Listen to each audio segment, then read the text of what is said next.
Amigos de Reddit, ¿qué secreto podría arruinarte la vida si alguien se entera? Cuando estaba en el colegio, sufrí de bullying.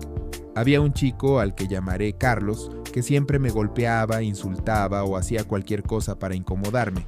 Físicamente era más grande que yo, lo cual me causaba temor, así que solo trataba de ignorarlo y seguir con mi vida. Pero al llegar a casa, me encerraba en mi habitación y lloraba. No podía más con esa carga física y mental. Pasaron 2 años. Me gradué, entré a la universidad y dejé de verlo, pero sus actos me dejaron secuelas psicológicas. Era un chico retraído, temeroso, ansioso, hasta que en la universidad conocí a Nicolás. Nicolás fue un cambio de perspectiva en mi vida. Era el chico más guapo que había visto, y no lo digo por ser gay, simplemente era evidente. Adinerado, con auto de lujo y todas las comodidades que pudiera desear, o al menos así lo veía yo. Por alguna razón se fijó en mí. Ahora pienso que quizás por lástima. Pero así fue, se acercó y comenzamos a ser amigos. Me gustaba estar con él porque, a diferencia de otras personas con dinero, no era presumido. De hecho, era una muy buena persona.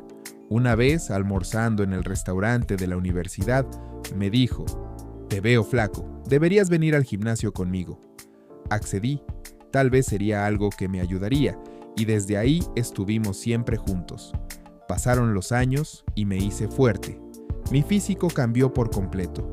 Era alguien totalmente irreconocible. Hasta que una noche, mientras caminaba hacia mi casa, vi a lo lejos una silueta que se acercaba cada vez más. Avancé unos pasos hasta reconocerlo. Era Carlos, el mismo que durante años me había hecho la vida imposible en el colegio. Iba cabizbajo, distraído, pero al verlo, sentí cómo la sangre me hervía. Todos los recuerdos regresaron de golpe.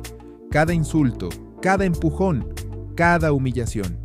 Ya no era el niño asustado de antes. Actué sin pensar. Un gancho certero al mentón hizo que su cabeza se sacudiera violentamente hacia atrás.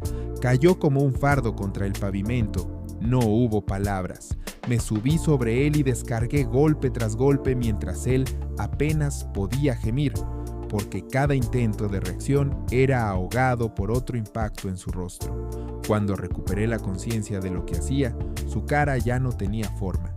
Yacía inmóvil, pero respiraba.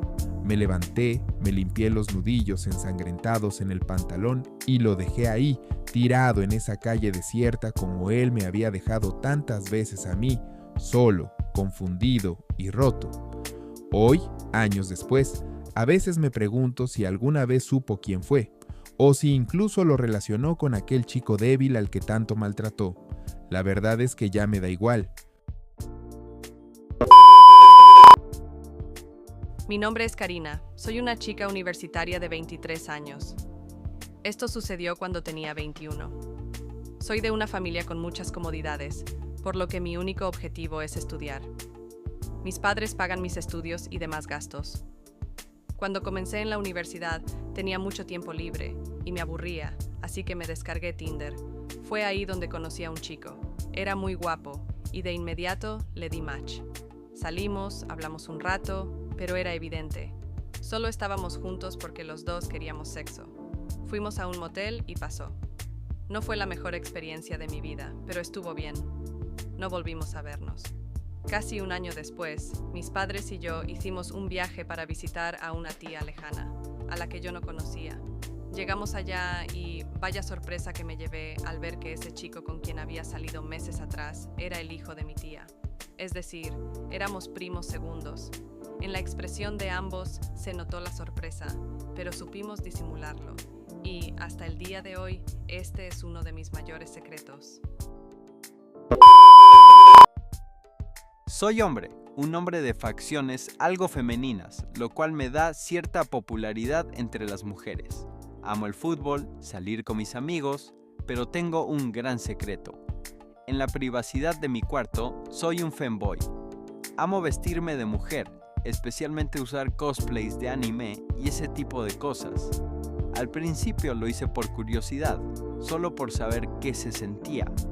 pero poco a poco esto fue escalando hasta el punto de que hoy tengo cuentas secundarias en redes sociales, donde subo fotos muy provocativas sin mostrar mi rostro, pero siempre dejando claro que soy un femboy. Estas cuentas han alcanzado un nivel de popularidad impresionante. Hay hombres que me envían dinero solo como regalo y otros que me ofrecen pagar por fotos más atrevidas. Siento que mi vida se iría a la basura si alguien de mi familia o círculo social descubre lo que hago, pero de algún modo esa adrenalina hace que todo en este mundo femboy sea más divertido. Saludos. Todo comenzó en los meses más intensos de mi vida, cuando conocí a Valeria. Desde el principio, había algo en ella que me llamó la atención, una tristeza escondida tras sus sonrisas, un miedo que no podía nombrar. Con el tiempo, me confesó la verdad. Su padre la había abusado durante años. Yo, en ese entonces, no sabía cómo reaccionar. Solo atiné a abrazarla y jurarle que estaría ahí para lo que necesitara. La acompañé a terapia, le escuché en las noches cuando despertaba gritando y hasta discutí con mis propios amigos cuando alguno de ellos decía: ¿y por qué no denuncia?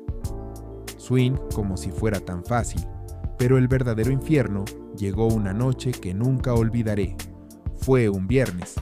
Había ido a su casa porque su madre estaba de viaje y Valeria tenía miedo de quedarse sola con él. Si llega borracho, escóndete, me dijo con voz temblorosa. Y así pasó. Escuchamos el auto torcer en la entrada, los pasos tambaleantes, el golpe de la puerta al abrirse. Me escondí en el armario de su habitación, con el corazón a punto de estallar. Ella intentó actuar normal, pero él no era un borracho cualquiera, era un monstruo. Desde la rendija del armario, vi cómo la agarraba del brazo, cómo le hablaba con esa voz asquerosamente dulce que usaba cuando quería algo. «Ya estás grande, mija», le dijo mientras su mano subía por su espalda. Valeria se puso rígida como si se convirtiera en piedra. Yo apreté los puños hasta clavarme las uñas en las palmas. Quería salir, quería matarlo, pero entonces nuestros ojos se encontraron a través del reflejo en el espejo. Ella me miró y sin decir nada me rogó que no lo hiciera. Sabía que si intervenía, todo empeoraría. Él la culparía a ella, la aislaría, y yo no podría volver a verla jamás. Así que me quedé ahí, mordiéndome los labios hasta sangrar, mientras mi alma se hacía pedazos.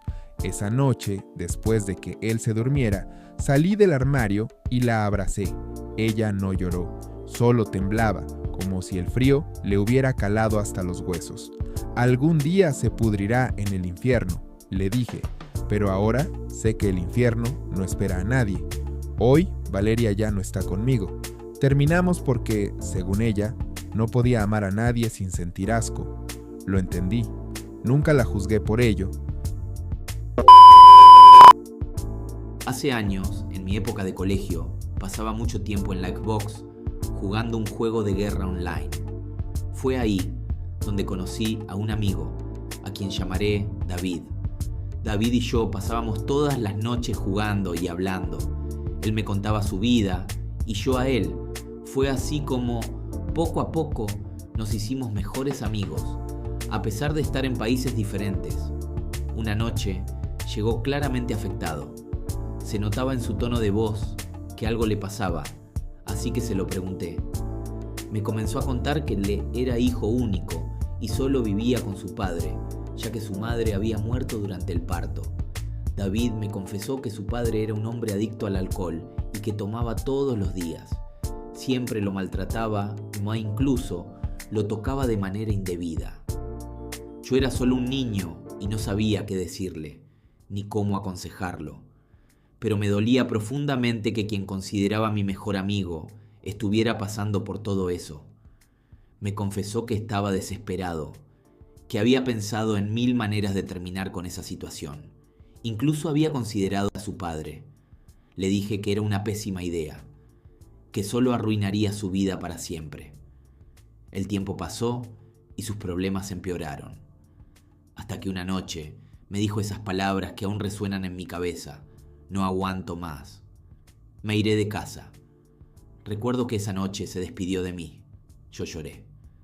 Le dije que lo quería mucho, que por favor se cuidara. Y después, silencio. Desde entonces, entro cada cierto tiempo a revisar su perfil. Siempre me encuentro con la misma amarga notificación. Última conexión. Hace 2 años.